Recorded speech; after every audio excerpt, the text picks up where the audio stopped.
Yeah. My favorite. It's Judd's Hockey Show.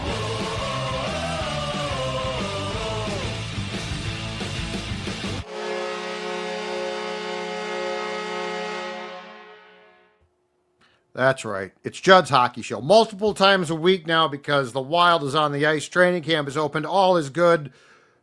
It's Judd and AJ, and actually, we need to talk about something. All might not be good. We don't know. We still don't know.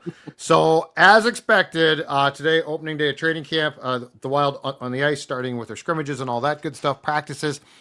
And Kirill Kaprizov and Bill Guerin both talked today. And so, I think with you and Jesse on the Wednesday show, on the Wednesday show, I said, I'm not expecting a lot. And we got a lot of nothing. So, but let's talk about it and let's sort of decipher where things stand. It's funny because at the same time, Oilers GM Stan Bowman is talking about how Connor McDavid, this is up to him, but I know he wants to be here. I know Connor wants to be in Edmonton. Pretty please stay in Edmonton. So what is transpiring with the Wild star player, best player in franchise history, Kirill Kaprizov? Okay, so I am reading here from Michael Russo's Twitter account, but I'm sure that this is, I'm sure Jesse's got this. I'm sure everyone that covers the beat has this. Mm-hmm. Bill Guerin on Kaprizov today.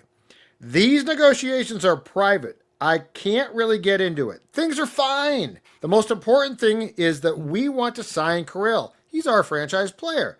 We want to keep him here. He's a big part of our team. We're working towards that. We're doing the best that we can. Now, keep in mind, this comes after the report of about a week and a half ago now from Frank Saravelli, NHL insider, that Kaprizov had turned down a contract that would have made him the highest paid player in NHL history at 8 times 16. All right.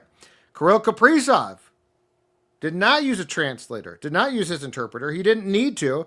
Didn't need Matt Zuccarello. Yeah, and Matt's, we'll get to Matt's, because Kirill Kaprizov referred questions about his contract to his agent and says he wants to focus on hockey, and there's plenty of time. Of course, he said, as he always does, he loves it here and wants to stay here. AJ, what do you make, if anything, out of this? Does it make you feel better? Does it make you feel worse? Or do you just feel the same, which is in limbo, that you did yesterday when we did a show with Jesse and talked extensively about this? So because we've pretty much heard a lot of this same stuff like over and over already, this was a big, just kind of nothing burger of regurgitation. And because I couldn't find like a live stream or video yet of the actual comments, the initial tone that I read and like what I pictured in my head from Guerin's quote on Kaprizov is just like in my mind, I'm picturing like a disheveled 5 o'clock shadow, like barely slept a wink. Bill Guerin is, things are fine. We're trying our best. Like, we want him. I'm sure that's not the tone. I'm sure it was more professional and forward, but it doesn't sound that great. It really doesn't sound like we have any major developments. I know it was reported that they haven't talked since the initial, like he touched back down in Minnesota, and they're planning to officially meet once again, I think sometime now in the next day or two. But the Saravelli report said that they had talked, so they haven't talked since then? That was since he turned down the contract? That was he had just gotten back at that point. Yeah, Joe Smith and Michael Russo's 5 burning questions article from yesterday reported that they have not talked since that initial he came back. Okay, so, and they offered the contract. Okay. So they're scheduled now to meet at some point here in the coming days once again to like go over more stuff. Okay. Which is why I think we're getting a lot of nothing, but it's just this is such a big player to have zero information still about. I get, you don't want to leak information because that creates a level of distrust and a divide that could, sway negotiations a certain way. Kirill, it's the most PR answer of all PR answers. Like, I just want to focus on the hockey and yes, absolutely. I would love for you to focus on the hockey, but Kirill, right now, there's not a lot of hockey to focus on other than a scrimmage against your own teammates. We've had fans, journalists, beat reporters, who knows, moms and dads across the state of Minnesota, along with little kiddies now we're back in school, wondering what the future of Mr. 97 is going to be. Whether it's 1 year and he's gone, is he going to get traded? Will he sign for 8 years? Will he sign for 4 years? We don't really know. So this long-awaited media exposure suddenly just dribbles down to, talk to my agent about all the details. I'm just here to play hockey. I just want to play hockey. Well, I would love for you to play hockey too, but we need some answers at some point. Well, yeah, and the agent doesn't return calls. So No. like that. That's like when teams say, "Talk to the trainer," and of course the trainer can't talk because he's been told, or she by the team, that they can't talk. This makes me feel no better, and to me, it sort of fits the pattern of where this is going, and I don't necessarily think it's good, unless unless they literally turned down the contract, the 8-year, 8x16 contract, and walked out of the room, and the Wild had no chance to offer a 4-year contract, and now when they come back in the room, they're going to offer a 4-year contract, and it's hunky dory, and it gets done. But this certainly doesn't make you feel better right now about the fact that he wants to stay here. Like, I don't feel like more like he always says he loves it here. It's his default. Like, that's his default position. It doesn't mean jack. It's the same as when you and your gal are fighting, or she's upset and you say, "What's wrong?" And she says, "I'm fine." And she's not fine at all. She's really mad at you. Like, it's the same as that. Like, he always just says, "I love it here." So it means nothing to me. And your parents are great. I love your parents. I would love to have dinner with them again for the 3rd time of this week. Absolutely. But I mean, so I don't feel any better. I didn't really expect to, but this doesn't. My problem is this: starting with Bill Guerin's quotes a couple days ago and Sarah McClellan's story in the Star Tribune, and we read one of them on the show yesterday, and said, it didn't sound very cocky or confident. It sounded very, very like uncertain. This quote, same thing. Like, we can't talk about it. Of course, we want to. Well, like, here, I'll go back to it. But I thought this quote again was very telling in its lack of confidence. These negotiations were private. Okay, that's fine. I can't really get into it. Okay, that's fine. Things are fine. That makes me nervous. Things are never fine when you say they're fine. The most important thing is that we want to sign Kirill. He's our franchise player. We want to keep him here. He's a big part of our team. We're working towards that. We're doing the best we can. That worries me. We're doing the best we can because, I mean, the offer was very fair. 8x16, highest paid player in the league, in the history of the league. Now, yes, I did see, I forget who was talking about this, a national NHL show yesterday was talking about the fact that it's becoming very clear that the superstars, Kaprizov, McDavid, don't want to be the first to sign contracts because they don't want to set the market, especially because the salary cap is set for and it's going up, but it's set for 3 years. Well, you're not going to sign an 8-year contract. In 8 years, your contract is going to be a bargain. Yeah. So there's the whole other thing of, are we playing cat and mouse games here because nobody wants to establish the market until somebody does? I personally think it's going to have to be and should be McDavid.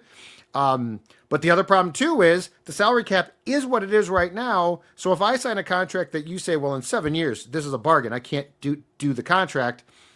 Well, the team's response is, yeah, that's fine, but the cap is the cap right now. So then it's okay, a 4-year contract. That's the next step to me that has to leak out. Have they offered him a 4-year, 3 or 4 year or 5 year? Yeah. Have they offered him the short-term contract? If he says no to that, I think we got huge problems. If they sincerely haven't, which if they haven't, I'm very skeptical of what the hell is going on here. But to me, with how this is evolving, not just for Kirill, but also just with where things are going financially in this league, that's my next thing. Because quite frankly, I think McDavid and Kirill, if they stay put, sign 4-year contracts max. Yeah, I don't think they go more than that because it makes they're only forecasting the salary cap. Gary Bettman is out 3 years is what we know. Yep. You can project all you want, but it's not long enough to where if you're an agent, it's like you're trying to plan for a test that you don't necessarily know the answers. Well, you can't do 8 years. Exactly. And that's why it makes sense for him and McDavid. They're both 28 years old. It's very similar styles of they're the best player for their team. One of them is obviously, I think, a step above in terms of game defining franchise, maybe top 5 player all time type thing, whatever. Kirill is that, but for Minnesota.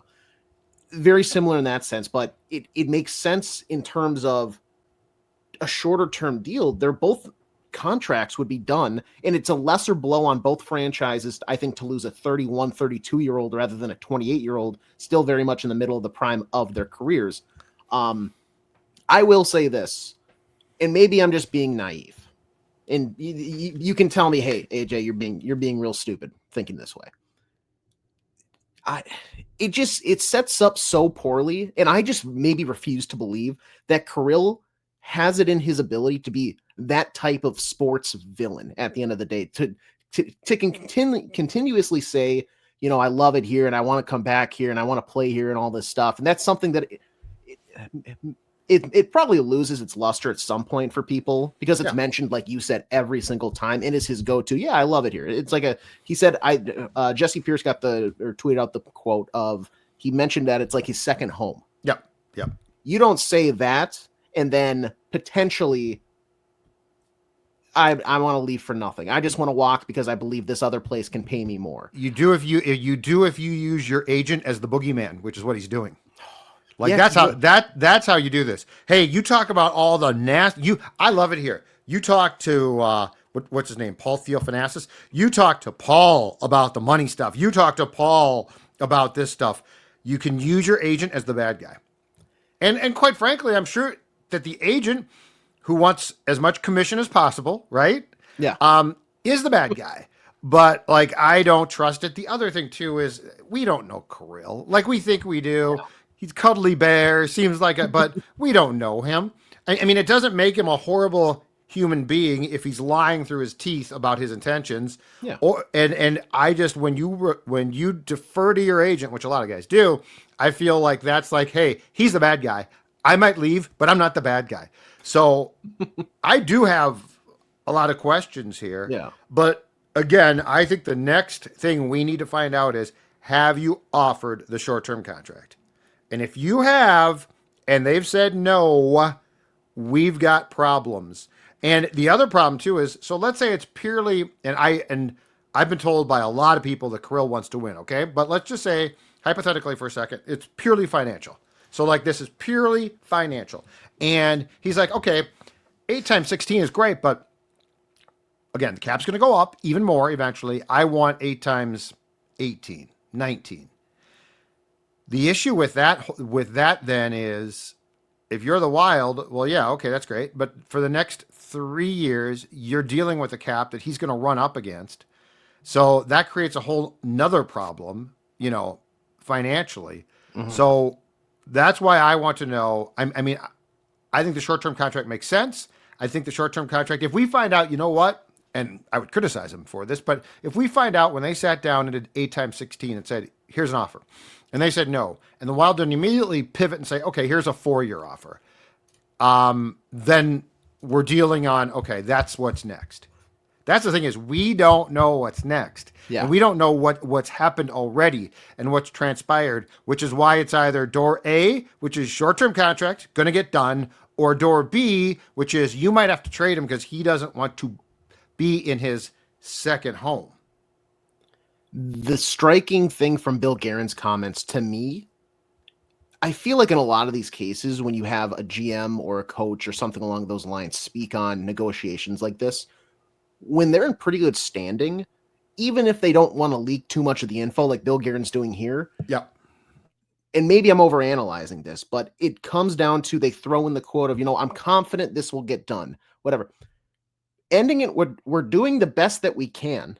That's not super reassuring by any means. There's zero confidence there. So the last couple of quotes I've seen from Bill largely say to me, we've done what we can do. We'll continue to work on this, right? We'll continue to convince him, because you don't allow him to walk out of the room and be like, we're going to trade him immediately. But it feels to me like what he's telling you is, we've done what we can do. Like, we're not trying to not pay him. We're trying to pay him within the parameters of trying to keep our team competitive, which is what he needs and wants.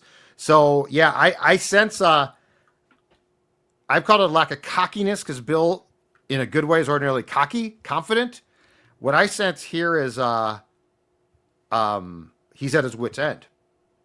They've done what they can do. And that again is why I want to know, have you done the short-term offer? If you have, if we find out that they have, then the question is, will you just write will you do what Craig Leopold said last year in his suite during a preseason game, which is, will you just hand him a blank check and say, fill it out, screw it, And cap wise, we might be screwed, but we just don't care.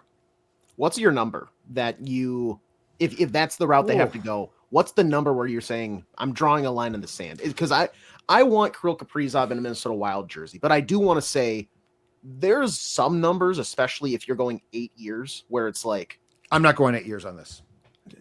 I'm going 4. You're not, but Craig Leopold wants 8 years. So let's just concede that they at least would like 8 years if possible. Okay. What's the monetary number that's like, I don't think we can do that? Well, I mean, you got to look at the next 3 years in the caps. Now, to be fair, Kirill is still under contract. So I think the cap is set 3 years out. Kirill is still under his current contract for this season. Okay. So it's the next 2 years after that. So in 2 years, what's the cap? It's 100 and something. It goes up to 100 and something. I think what you would need to figure out is what's the percentage of the cap that he would eat that year, and what's the projection from the league on how much it'll go up after that. Because at some point in time, you're not going to be able to fill out you could fill out your roster. We've been here before, but it becomes an issue. So next year, the cap is going to rise to projected 104 million for a team. And then the year after that. And then the year after that, in 2027, is 113.5 million. Okay. So what's the percentage of that you could go to? I would say that my number, and this also depends on what McDavid is going to get. And McDavid, so if Kaprizov signed McDavid's, people would then set their expectation off of his contract. But I would say the most I could probably do, just as a starting point, would be 8, if it's 8. 8 times, just off the top of my head, 8 times 18. 8 times, okay. So for reference right now, based on if you're not making any other moves from this point forward, the people that are under contract in 2027 are Matt Boldy making $7 million, Marcus Foligno making $4 million, Joel Eriksson Ek $5.25 million, Marco Rossi $5 million even, Dania Yurov making under $1 million. He's got that $950K. Yakov Trenin still making $3.5 million. Jake Middleton $4.35 million, and then Brock Faber at $8.5 million. Sure. And I guess Jonas Brodin is still there as well at $6 million. So, like, as of right now, you have a lot of money that you could work with just to throw the Brinks truck at Kirill, but that's also not that many players too. To where if you're gonna throw 18 million in there, you're working down to now like 30. Like just over 30 million remaining, maybe even less than that. You're working with like upper 20s to fill out the rest of your lineup and make something deep. That's tough. Well, and why would you want to be paying him 18 mil at 35 or 36? That's right. I mean, that's why I'm not doing 8. You'd expect the cap to still rise though, but how much? It will, but I'm saying 8 to 18 million for an aging player at that point, who by the way has had an injury history now. I don't care what the cap is. That's a lot on the books. So what is your, so mine's 18 hypothetically. Yeah. What is yours? I'd say I think 19. Like if you're getting close to 20, that's where I'm really going to have major hesitations. But so what's McDavid get then? 21? But again, he's going to, Draisaitl will sign there. His contract's kicking in. So that's the other problem with this whole situation too, is the Wild could sign Kirill to whatever it is. And I think for like, if they sign something today, I really think no matter the money, most people are going to think that's awesome. We got something done. Let's go. Time to party. But then tomorrow, if McDavid signs for 5-6 years for significantly less, well, that's why no one wants to sign though. But then it's like, but that's our problem here. Yes. But so it's this cat and mouse game of, I understand both agents probably are like, hey, how close are you? Can you finish something up? Because we're waiting on you. Actually, well, we're waiting on you because we want to try to work off you guys and all this. Something's got to give. Like the first domino has to fall, and then it's going to be like boom, boom, boom. What's going to happen? And we're assuming in this conversation that it's all from Kirill Kaprizov's end, then money driven, which I'm not sure of. Yeah. Like that's the weird thing is we do not know. No. We know, as we talked about with Jesse on JHS yesterday, we know enough for it to be dangerous, but we don't know enough to reach the conclusions of what is transpiring. Because if it's money driven and you will write a blank check, he will stay. But if it's like, you know what? I don't see a path here. and I can get paid a lot elsewhere and potentially win a cup. Now, here's the other question. I didn't ask this. It came to me today. Didn't ask it yesterday. But so Connor McDavid hasn't won a cup yet, but he has helped drag Draisaitl as well. But they have helped drag Edmonton to 2 consecutive cup finals. So we're talking deep playoff runs. We're talking playoff runs that would thrill Wild fans, right? Yeah, absolutely. Kirill Kaprizov was great in the first round against the Golden Knights last season. The Wild didn't win. In your estimation, does the Wild, if Kirill Kaprizov gets the blank check, does he have enough with and again, the supporting cast goes down now because you don't have as much to work with. But can you see him dragging the Wild to a cup final? Not even winning it, but a cup final. I don't know this year. And for the sake of this, I'm going to say everybody's healthy. But this is the point that I was talking with. I pushed back a little bit on Jesse's thing yesterday, which is I do think that he is a player that can drag the Wild further than most. But you do need to still add that either a better center or winger that was somewhat promised for Christmas in July that we didn't see happen this year and now has been inevitably pushed back to the following summer. If you're not going to have it this year when he's still at that lower AAV, it's going to happen when it kicks into a higher number. And so can you actually add that person I'm thinking of? And now the cap is going to go up, but you've already allocated that extra cap space to Kirill, so other people are going to be looking for similar stuff. Right. So I still think he can. But it comes down to, I think in part, the Wild eventually getting more faith in developing and trusting the young guys that they've drafted. Zeev Buium, Dania Yurov, Liam Ogren, these guys who are making less than most guys, especially creating that depth. And we haven't seen them do that. So you have these veterans that are supposed to fill these roles, but they're taking up cap that could go towards a higher tier player. So there's a lot of stuff in play here to even make a run and have Kirill, in your words, drag this team to a cup final. So maybe I'm being optimistic, but the percentage chance is still incredibly slim because right now I don't know the window is necessarily built. And who was it Pronman yesterday or who, I'm not sure who it was with the Athletic that put out the where everybody's at team wise for, is their window open? Is it closed? Is it closing? That type of thing. The Wild were right on the fringe of no man's land, which seems to be the case every year. But that's the problem. Exactly. Okay. Enough for now about Kaprizov. We'll close the chat. We'll close the book on that chapter. Okay. Let's go to Bill Guerin saying that Matt Zuccarello, something has come up. I believe that was the exact term. Something has come. We're still okay. Bill Guerin said of Zuccarello per our friend Jesse Pierce. Something came up. We're still kind of looking at it, but it could be something where he's out for the start of the season. Okay. Again, hockey, right? Something came up. So family related? Is he hurt? I mean, we don't even know. I don't, if it's his family, you don't have to say exactly what, but it would be nice to say it's a personal issue as opposed to he tore his groin and is going to be out for quite a while. And then, as you pointed out before we started the show, Bill Guerin came back and said, this is a great chance for Liam Ogren now. Well, first of all, I hope so. Second of all, Zuccarello is an aging player, but if he's out for the start of the season and Brodin is out for the start of the season, not exactly the injury track that you want going into a season. No, and on top of that, you had Nico Sturm leave the scrimmages today. He left midway through, I want to say the first period, the first half of the scrimmages. It looked like apparently he was nursing some sort of upper body injury at the end of his practice, tried to do the scrimmage, left midway through. So you already have a few guys, and I don't know if you would call a fourth line center that you signed in the offseason a key guy, but a guy that you would expect to win more faceoffs for you. Matt Zuccarello, I mean, he's aging, but he's still productive. Like, he's a guy that still helps drive offensive production in a team that at times last season looked like they couldn't do much. And you have the chemistry and everything like that on the power play with Kaprizov. So there is a significant hole there if he is out. And I mean, I know I just mentioned they need to start trusting the younger guys, but I would like that in a rollover like a Marcus Johansson, not Matt Zuccarello.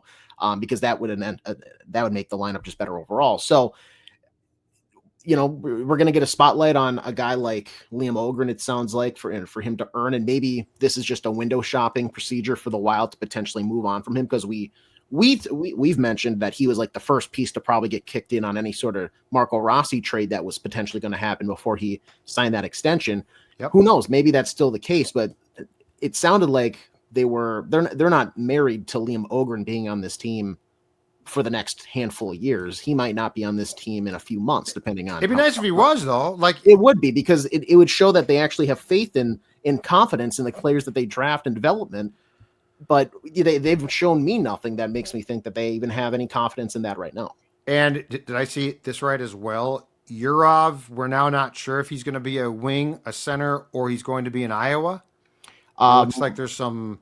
It looks like Bill basically said, we don't want him to fail here, and this is a very unforgiving league. Guerin from Michael Russo says that if Danil Yurov is not ready, they're not going to force him into the league, quote, because this league is unforgiving. Yeah.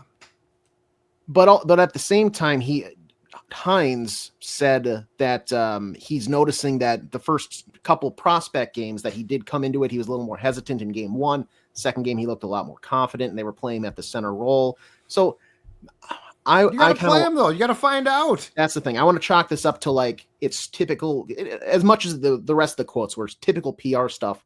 You're not going to come out and put a lot of high expectations, almost similar to what you're seeing with like JJ McCarthy with the Vikings, where it's like you don't want to throw all this pressure for a guy that just came over. It's like he's going to be an impact, blah blah blah. It's he might not, and if you can play the card of we're actively surprised, he jumped right in, he's swimming with the fishes right away. Then all of a sudden, look at that. We have a little we found our needle in the haystack for a prospect that actually wants to work out. But if they had a history of doing that, I'd feel good about those quotes. They don't. They have a history of following through on exactly what they said, which is, I don't know about this guy. I mean, he might be a wing, he might be a center, he might be an AHL player. I mean, it's a little bit frustrating for me. It makes perfect sense. I get it. But it's a little bit frustrating that Liam Ogren needs Zuccarello to get hurt to get this type of look. Yeah. Like, he should be getting he should start the season with the big club. It is sink or swim time now. Yeah. Like, if you've decided he's not it, then you blew a draft pick.